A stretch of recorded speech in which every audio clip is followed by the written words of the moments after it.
7 साल के बाद किसी पाकिस्तानी स्टूडेंट को यूनिवर्सिटी ऑफ ऑक्सफोर्ड से एडमिशन के लिए ऑफर आई है, वो भी अंडर ग्रेजुएट और मास्टर्स दोनों प्रोग्राम्स के लिए। मुझे सारी सेल्फ स्टडी खुद ही करनी पड़ी थी। 5 घंटे एकेडमिक मैराथन पे लगाने पड़ते थे, 3 घंटे स्कूल की पढ़ाई पे, और मैंने कोई 4 घंटे इंटरव्यू की तैयारी पे लगाए होंगे।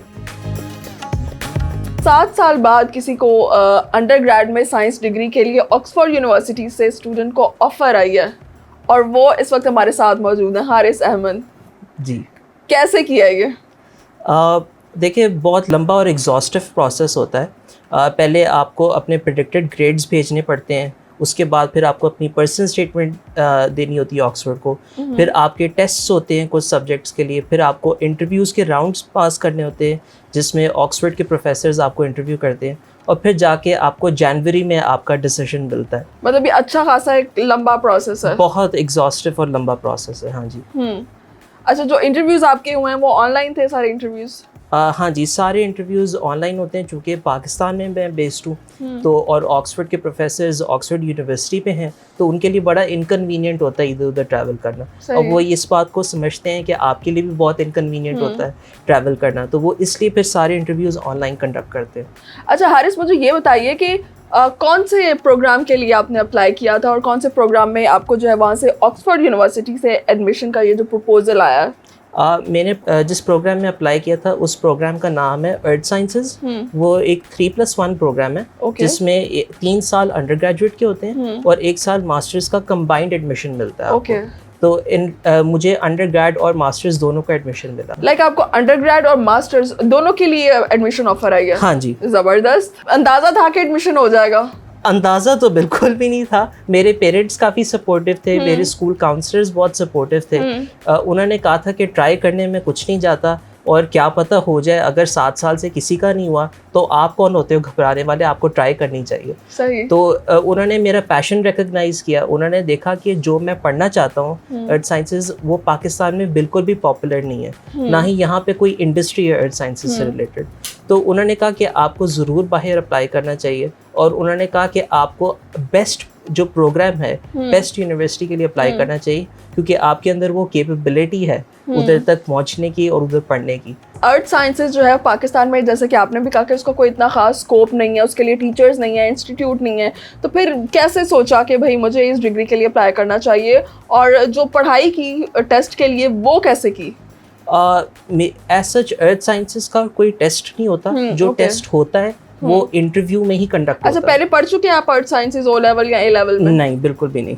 लाहौर ग्रामर स्कूल में जो एक ही ऑप्शन था जो उससे रिलेटेड था, उसका नाम था एनवायरमेंटल मैनेजमेंट, वो मैंने पढ़ा है, मगर वो अर्थ साइंसेज से एज सच इतना खास रिलेटेड नहीं है। तो एक तरह से मुझे सारी सेल्फ स्टडी खुद ही करनी पड़ी थी। सही। इंटरेस्ट मेरा बेसिकली शुरू में मेरे दादाबू, जब मैं बहुत छोटा था, मेरे दादाबू ने मुझे बताया कि वो एक सॉइल साइंटिस्ट होते थे। अच्छा। तो वहाँ से एक क्यूरियोसिटी आई कि सॉइल साइंस क्या होती है। सॉइल साइंस से फिर आगे जब मैंने पढ़ना शुरू किया, मैं लाइब्रेरीज़ में अक्सर जाता था, बुक स्टोर्स में बहुत जाता था, तो वहाँ पे एक किताब थी बिल ब्राइसन की, शॉर्ट या समराइज्ड हिस्ट्री ऑफ एवरीथिंग। तो उसमें जियोलॉजिकल हिस्ट्री बहुत ज़्यादा थी। सही। हटन्स यूनिफॉर्मिटिज्म की बात हुई थी, इस तरह के बहुत सारे जियोलॉजिकल फिनोमेना कि किस तरह हमने अर्थ की हिस्ट्री को ट्रेस किया, और इस सब ने एक तरह से मेरे अंदर एक फैसिनेशन प्रोड्यूस की, जो कि एक तरह से आज तक भी है।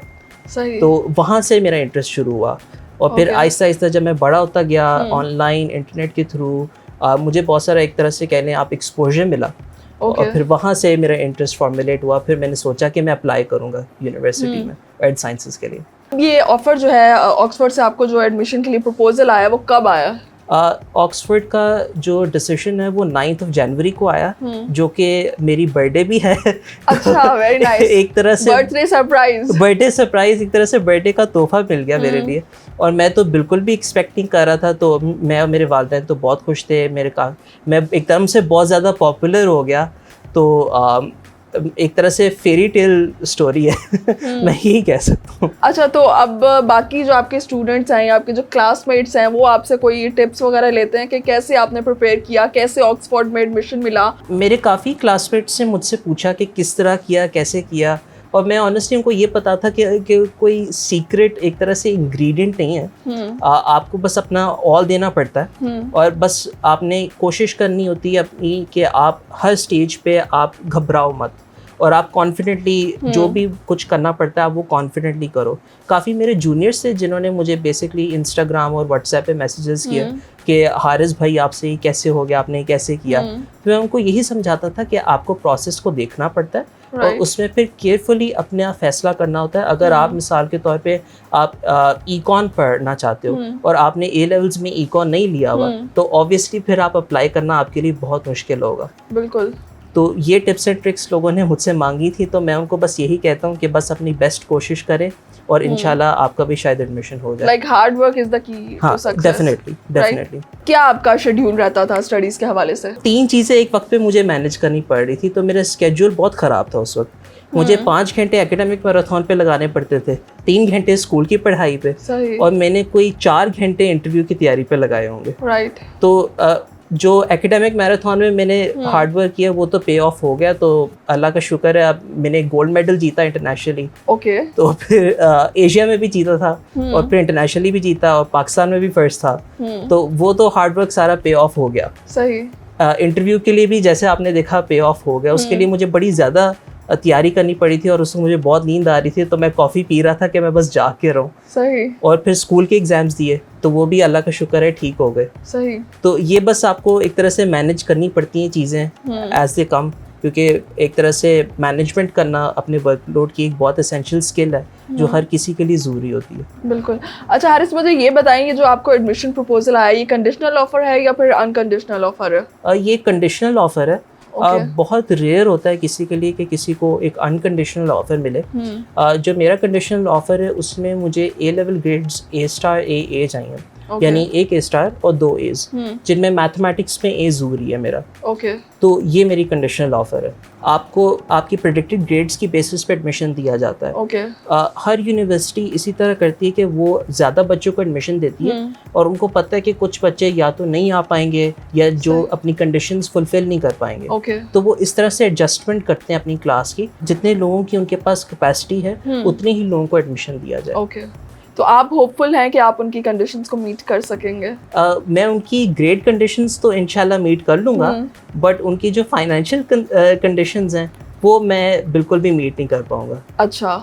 वो इसलिए क्योंकि ऑक्सफोर्ड की जो ओवरसीज ट्यूशन है वो बहुत ज़्यादा है, बहुत ज़्यादा। ऑलमोस्ट कितनी है? ऑलमोस्ट 60,000 पाउंड्स पर एनम, जो कि ह्यूज अमाउंट है, जो कोई भी ऑर्डिनरी पाकिस्तानी स्टूडेंट नहीं सोच सकता पे करने के लिए। बहुत सारे पाकिस्तानी स्टूडेंट्स ऑक्सफोर्ड जाना चाहते हैं, बिल्कुल, बट वो नहीं जा सकते क्योंकि इतनी ज़्यादा फीस कोई भी ऑर्डिनरी पाकिस्तानी नहीं दे सकता। तो इसी लिहाज में मैं एक तरह से मैं अपील करता हूँ अपने जो गवर्नमेंट इंस्टीट्यूशंस हैं, ख़ासतौर पे जो प्रेसिडेंट, प्राइम मिनिस्टर और जो chief minister of Punjab and Sindh हैं, उनसे मैं ये ज़रूर अपील करूँगा कि आप प्लीज़ मेरे जैसे स्टूडेंट्स को सपोर्ट करें और प्लीज़ मुझे सपोर्ट करें, क्योंकि अब ये पाकिस्तान के ऑनर का एक तरह से मैटर हो गया। ये अब सिर्फ स्टूडेंट के ख्वाब नहीं, अब ये नेशन के ऑनर की बात है। तो मैं तो यही कहूँगा कि मैं बस पाकिस्तान को ऑक्सफोर्ड जाके रिप्रेजेंट करना चाहता हूँ, तो आप प्लीज़ मेरी मदद करें। आपने रीच आउट किया किसी फाउंडेशन को जो इस तरह से स्कॉलरशिप प्रोवाइड करे ब्रिलियंट स्टूडेंट्स के लिए, या फिर किसी गवर्नमेंट इंस्टीट्यूट को आपने रीच आउट किया?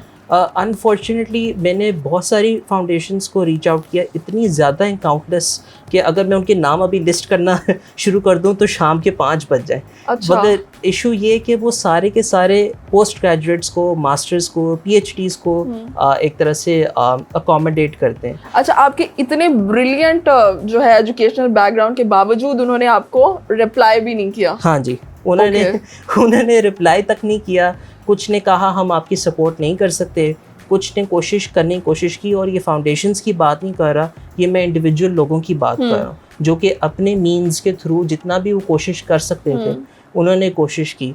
बट अनफॉर्चुनेटली चूँकि पाकिस्तान में अंडर ग्रेजुएट्स के लिए कोई सपोर्ट नहीं है जो बाहर इस तरह के इदारों में कम्पीट करके एडमिशन लेना चाहते हैं, तो इसीलिए मैं स्टक हूँ। मुझे मॉनेटरी सपोर्ट बहुत ज़्यादा चाहिए और इसीलिए मैं गवर्नमेंट को अपील कर रहा हूँ कि आप प्लीज़ मेरी मदद करें, क्योंकि इस तरह के कोई भी प्राइवेट सेक्टर या NGOs या फिर फाउंडेशंस नहीं है जो मेरी सपोर्ट कर पाएँ। अच्छा हारिस, मुझे ये बताइएगा, अगर कोई भी मॉनेटरी एड या फाइनेंशियल सपोर्ट नहीं मिलती तो आप नहीं जा पाएंगे ऑक्सफोर्ड?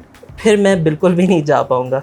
फिर अनफॉर्चुनेटली ना सिर्फ मुझे ऑक्सफोर्ड पे गिव अप करना पड़ेगा, मगर जो मेरा ख्वाब है जियोलॉजी या अर्थ साइंसेस पढ़ने का, उस पे भी गिव अप करना पड़ेगा। राइट। और चूंकि पाकिस्तान में ऐसा कोई इस्टेब्लिश इंस्टीट्यूशंस नहीं है जो ये पढ़ाते हों, मैं एक तरह से मुझे अपना जो पूरा लाइफ गोल है उस पे भी गिव अप करना पड़ेगा। इस तरह के ब्रिलियंट स्टूडेंट्स जितने भी हैं, पाकिस्तान को इस वक्त जो है ना वो उनकी बहुत ज़्यादा ज़रूरत है, क्योंकि ये पाकिस्तान की यूथ है, ये पाकिस्तान का मुस्तकबिल है। और पाकिस्तान का जो मुस्तकबिल है वो अगर हम ऐसे ही हाथों में देंगे तो ही पाकिस्तान जो है ना वो तरक्की कर सकता है। इसके साथ ही अपनी मेज़बान हिरा नवीद को दीजिए इजाज़त। अल्लाह हाफ़िज़।